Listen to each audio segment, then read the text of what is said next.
ശ്രീ സജി ചെറിയാൻ ഈശ്വരവിശ്വാസി ഒന്നും അല്ലെന്ന് എനിക്ക് തോന്നുന്നത്. പക്ഷേ ഒരു വർഷം ഇവിടെ വന്നപ്പോൾ അദ്ദേഹത്തിന് അപ്രതീക്ഷിതമായി മന്ത്രിസ്ഥാനം നഷ്ടപ്പെട്ടിട്ടാണ് അദ്ദേഹം ഇവിടെ വന്നത്.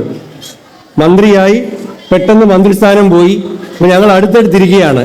ഞാൻ പറഞ്ഞു, മഹാദേവന്റെ സന്നിധിയിൽ നിന്നാണ് തിരിച്ചു പോകുന്നത്, അടുത്ത വർഷം മന്ത്രിയായിട്ട് തന്നെ ഇവിടെ തിരിച്ചു വരാൻ ഉള്ള അനുഗ്രഹം ഉണ്ടാവുമെന്ന് പറഞ്ഞു. എന്തായാലും അദ്ദേഹം പിന്നെ മന്ത്രിയായിട്ട് തന്നെയാണ് വീണ്ടും ഇവിടേക്ക് വന്നത്. അജികുമാർ, ശ്രീ ഹരികൃഷ്ണൻ പടിപ്പുരയ്ക്കൽ, ഈ സമ്മേളനം ഉദ്ഘാടനം ചെയ്ത ബഹുമാനപ്പെട്ട സാംസ്കാരിക വകുപ്പ് മന്ത്രി ശ്രീ സജി ചെറിയാൻ, നമുക്കെല്ലാം ഏറെ ബഹുമാനവും ആദരവും ഒക്കെയുള്ള മലയാളത്തിൻ്റെ പ്രിയപ്പെട്ട സംഗീത സംവിധായകൻ ശ്രീ എം ജയചന്ദ്രൻ അവർകൾ, അദ്ദേഹത്തിനാണ് ഈ വർഷത്തെ രാമായണ പുരസ്കാരം ലഭിച്ചിട്ടുള്ളത്. പ്രിയപ്പെട്ട ചലച്ചിത്ര താരം പ്രിയങ്ക നായർ, അഡ്വക്കേറ്റ്, മറ്റ് ബഹുമാന്യരായ ഇവിടെ എല്ലാവരുടെയും പേര് സമയം വൈകിയതുകൊണ്ട് പറയുന്നില്ല. മത്സരങ്ങളിൽ പങ്കെടുത്ത് വിജയികളായിട്ടുള്ള കുട്ടികൾ, സ്കൂളുകളെ പ്രതിനിധീകരിച്ചിട്ടുള്ള അതിൻ്റെ ചുമതലക്കാർ, സേവാ സമിതിയുടെ പ്രിയപ്പെട്ട ഭാരവാഹികളെ, ഞാൻ ഈ വർഷവും ഇവിടെ എത്താൻ കഴിഞ്ഞതിൽ തൃക്കുരുട്ടി മഹാദേവൻ്റെ ഓടുള്ള പ്രത്യേകമായ നന്ദി ഞാൻ അറിയിക്കുകയാണ്. കാരണം അദ്ദേഹത്തിൻ്റെ അനുഗ്രഹം കൊണ്ടാണ് എല്ലാ വർഷവും ഇവിടെ എത്താൻ കഴിയുന്നത്. ഞാൻ ഈ പ്രദേശത്തിൻ്റെ MLA ആയിരുന്ന 10 വർഷവും മുടങ്ങാതെ ഈ രാമായണ വേളയിൽ പങ്കെടുത്തിരുന്നു. ഞാൻ ഇവിടെ നിന്ന് തോറ്റൊക്കെ പോയപ്പോൾ ഞാൻ വിചാരിച്ചു ഇനി എന്നെ വിളിക്കത്തില്ലെന്ന്. പക്ഷേ തോറ്റുപോയതിന് ശേഷവും എന്നെ വിളിച്ചുകൊണ്ട് എന്നെ വീണ്ടും തോൽപ്പിച്ചു. അങ്ങനെ ആ അനുഗ്രഹം തുടരുകയായിരുന്നു. അപ്പോൾ ഇവിടുത്തെ ഈ ബുക്കിൽ നോക്കിയാൽ ഏറ്റവും കൂടുതൽ ഫോട്ടോ ഉള്ളത് എൻ്റെയാണ്. കാരണം ഒരു 10-18 വർഷത്തെ രാമായണ മേളയുമായി ബന്ധപ്പെട്ട ഒരു ബന്ധം, ഒരു അനുഭവം ഇവിടെയുണ്ട്. ബഹുമാനപ്പെട്ട മുൻ മുഖ്യമന്ത്രി, ഇപ്പോൾ നമ്മളോടൊപ്പം ഇല്ലാത്ത ഉമ്മൻചാണ്ടി സാർ അടക്കം ഈ രാമായണ മേളയിൽ പങ്കെടുക്കാൻ എത്തിയിട്ടുണ്ട്. നമ്മുടെ ജയറാമേട്ടൻ രാമായണ മേളയിൽ പങ്കെടുക്കാൻ വന്നിട്ടുണ്ട്. അങ്ങനെ എല്ലാ വർഷവും ഓരോ വർഷത്തിൽക്കാൾ കൂടുതൽ പങ്കാളിത്തത്തോടും മനോഹരവുമായിട്ടും ഈ രാമായണ മേള സംഘടിപ്പിക്കാൻ ഒരുപാട് കഠിനാധ്വാനം ചെയ്യുന്ന ഒരു കൂട്ടം ആളുകൾ ഇതിൻ്റെ പിന്നിലുണ്ട്. അവരോടെല്ലാമുള്ള പ്രത്യേകമായ നന്ദി ഈ അവസരത്തിൽ അറിയിക്കുകയാണ്. ദീർഘമായ ഒരു പ്രസംഗത്തിന് മുതിരുന്നില്ല. ശ്രീ എം ജയചന്ദ്രൻ അവർകൾ നേരത്തെ തന്നെ ഇവിടെ വന്നതാണ്. അപ്പോൾ അതുപോലെ അദ്ദേഹത്തിന് പോകേണ്ടതുണ്ട്. പ്രിയങ്ക നായരുണ്ട്, ദേവസ്വം ബോർഡ് മെമ്പർക്ക് പോകണം.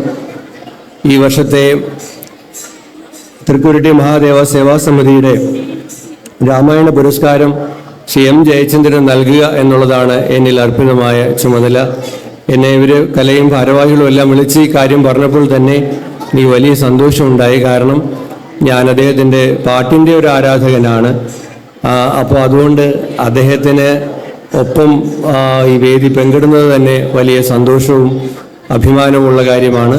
മലയാളത്തിലെ ഇപ്പോഴുള്ള സംഗീതജ്ഞരിൽ ഏറ്റവും ശ്രദ്ധേയനായ, എല്ലാ തലമുറയിലെയും ആളുകൾക്ക് ഇഷ്ടമുള്ള പാട്ടുകൾ ഇപ്പോഴും മലയാളികൾക്ക് സമ്മാനിച്ചുകൊണ്ടിരിക്കുകയാണ്.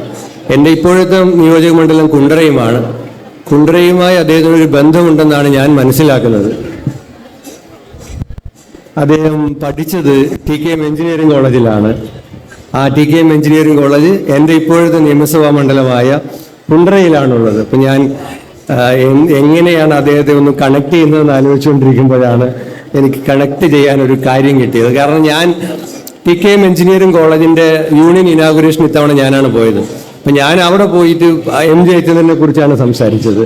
അപ്പോൾ എം ജയചന്ദ്രനും KM എബ്രഹാമും ഒക്കെ ഇപ്പോഴത്തെ ISROയുടെ ചെയർമാൻ ഡോക്ടർ സോമനാഥ് അടക്കം TKM എഞ്ചിനീയറിംഗ് കോളേജിലെ പൂർവ്വ വിദ്യാർത്ഥികളാണ്. അപ്പോൾ അദ്ദേഹം ഒരുപാട് നല്ല പാട്ടുകൾ നമുക്ക് സമ്മാനിച്ചിട്ടുണ്ട്. അദ്ദേഹത്തിന് ഒരുപാട് ഇഷ്ടമുള്ള പാട്ടുകളുണ്ട്. നിശികാന്തിനെ പോലുള്ള എഴുത്തുകാരും ഇവിടെയുണ്ട്.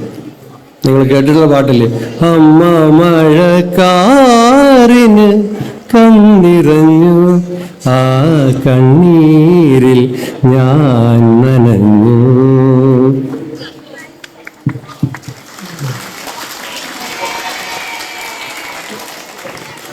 ജൂണിലെ നിലാമഴയിൽ നാണമായി നനഞ്ഞവളെ, ജൂണിലെ നിലാമഴയിൽ നാണമായി നനഞ്ഞവളെ.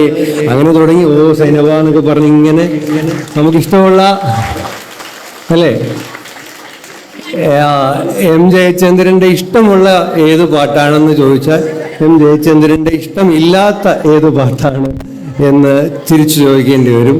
അങ്ങനെ മലയാളിയുടെ പ്രിയപ്പെട്ട സംഗീത സംവിധായകനെ ഈ തൃക്കുരുട്ടി മഹാദേവന്റെ സന്നിധിയിൽ രാമായണ പുരസ്കാരത്തിന് വേണ്ടി ഇവിടെ എത്തിച്ച സേവാസമിതിയോടുള്ള നന്ദി കൂടി അറിയിച്ചുകൊണ്ട് മറ്റൊരു അടുത്ത സ്നേഹിതയാണ് പ്രിയങ്ക. മലയാളത്തിലും തമിഴിലും തെലുങ്കിലും ഒക്കെയായി ഇങ്ങനെ മുന്നേറിക്കൊണ്ടിരിക്കുന്ന പ്രിയങ്കയ്ക്കും ഇനിയും ഇവിടുന്ന് പോകുന്നവർക്കെല്ലാം കൂടുതൽ പുരോഗതി കിട്ടാറുണ്ട്. ഞാൻ ഒരു കാര്യം കൂടെ പറയാം.